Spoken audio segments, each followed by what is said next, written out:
السلام علیکم ورحمۃ اللہ وبرکاتہ۔ ماشاءاللہ دوستو، کیا حال چال ہے؟ سب ٹھیک ٹھاک؟ کل والا جو پروگرام سیالکوٹ کے شبین علامہ احسان الہی ظہیر رحمۃ اللہ علیہ کے وہ کیسے لگے آپ کو؟ آج انشاءاللہ جامعہ اسلامیہ گجرانوالہ میں علامہ احسان الہی ظہیر شہید رحمۃ اللہ علیہ کی جو تعلیمی سرگرمی ہیں انہیں بیان کریں گے۔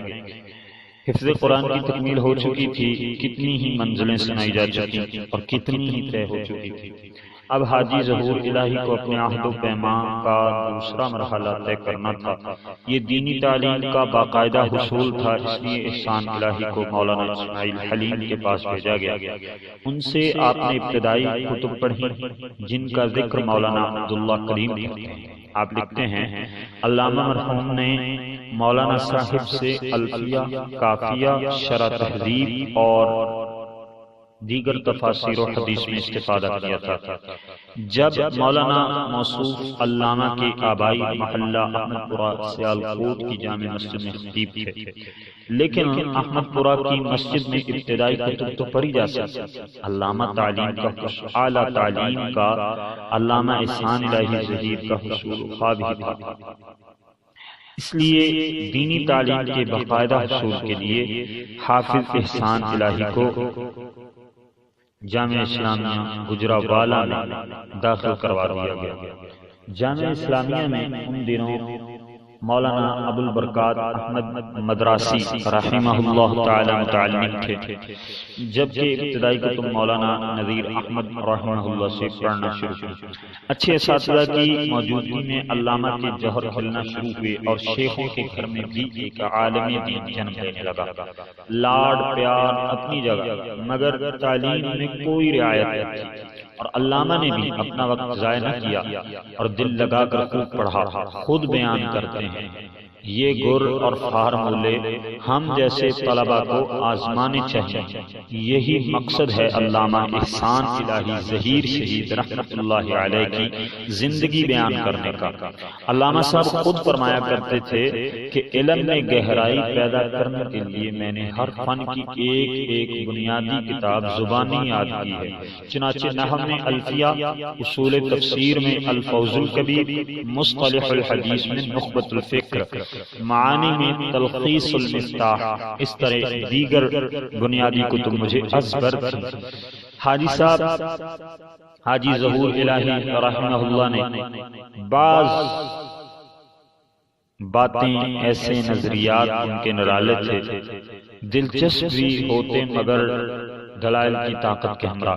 ان کا خیال تھا کہ مدرسے کے کھانے زکوٰۃ کے کھانے ہوتے ہیں، احسان الہی کا وہاں کیا حق ہے؟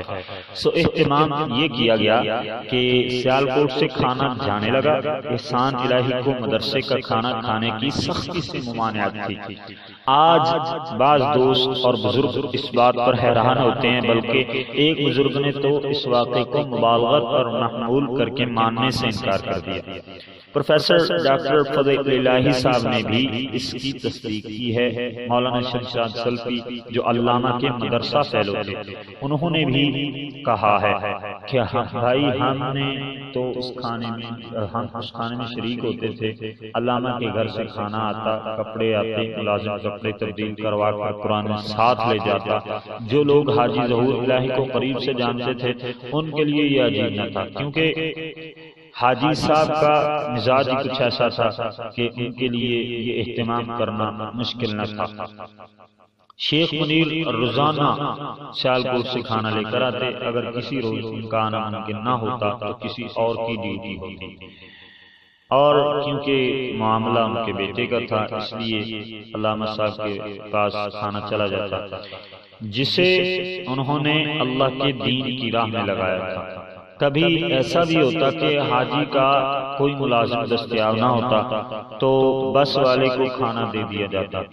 روزانہ کی آمد و رفت کی وجہ سے بس والے جانتے تھے کہ یہ کھانا حافظ صاحب کا ہے۔ جامعہ کلاچ مارکیٹ گجرانوالہ کے سامنے سڑک کے پار بس کا اڈا ہوتا۔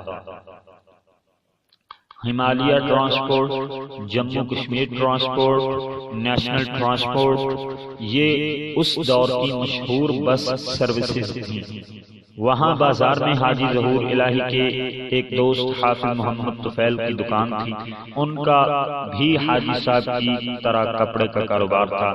بس والے ان کی دکان پر کھانا پہنچا دیتے، ورنہ شیخ منیر کھانا لاتے تو سیدھے مدرسے جاتے۔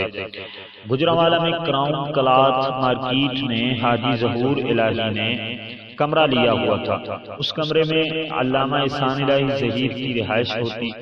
دن کے وقت وہ مدرسے ہوتے اور رات کو اپنے کمرے میں آ جاتے۔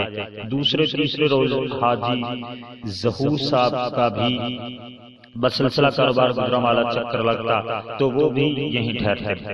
اس وقت حاجی صاحب کے اہل خانہ سیالکوٹ میں رہائش پذیر تھے۔ 15 دن بعد علامہ صاحب سیالکوٹ اپنی والدہ محترمہ کی دعائیں سمیت چلے جاتے۔ کچھ عرصہ بعد گجرانوالہ سے ہی حافظ احسان الہی کے لیے گھر کے کھانے کا اہتمام ہو گیا۔ حاجی ظہور الہی نے اپنا کاروبار اور رہائش سیالکوٹ سے گجرانوالہ منتقل کی تو ملازمین کو اس سفر سے نجات مل گئی۔ جامعہ اسلامیہ میں بخاری شریف مولانا ابوالبرکات احمد رحمہ اللہ سے پڑھ رہے تھے اور کلاس میں 4 طالب علم تھے، مولانا شمشاد احمد سلفی، مولانا عبدالصمد ریالوی، مولانا بشیر کشمیری اور حافظ احسان الہی ظہیر، یہ 4 طلبہ۔ مولانا محمد شمشاد سلفی حافظہ اللہ تعالی بیان کرتے ہیں کہ علامہ بلا کے ذہین طالب علم تھے، جس کی وجہ سے اساتذہ کی شوخی طبیعت سے صرف نظر کرتے۔ ہم دن بھر پڑھتے، رات کو شہر گردی کو نکل جاتے، کہیں کوئی بھی جلسہ ہوتا ہم ضرور جاتے، چاہے شیعہ کا ہو یا بریلویوں کا ہو، علامہ ضرور سننے جاتے۔ رات کو مدرسے کی چھت پر سب دوست بیٹھ جاتے، محفل ادب جم جاتی، شعر و شاعری کا دور چلتا۔ علامہ کی فارسی زبان تب بھی بہت عمدہ تھی، نہ جانے اس عمر میں انہوں نے یہ استعداد کہاں سے اور کیسے حاصل کی۔ شعبان کا مہینہ آ گیا، ہمارے امتحان شروع ہو گئے۔ مولانا عطا اللہ حنیف رحمہ اللہ ہمارا امتحان لینے تشریف لائے۔ یہاں سے انشاءاللہ جو گجرانوالہ کے شب و روز علامہ احسان الہی ظہیر شہید رحمۃ اللہ علیہ ہیں وہ بیان ہوں گے۔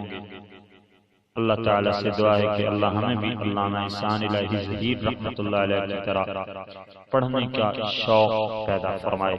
آخر دعوانا الحمدللہ رب العالمین۔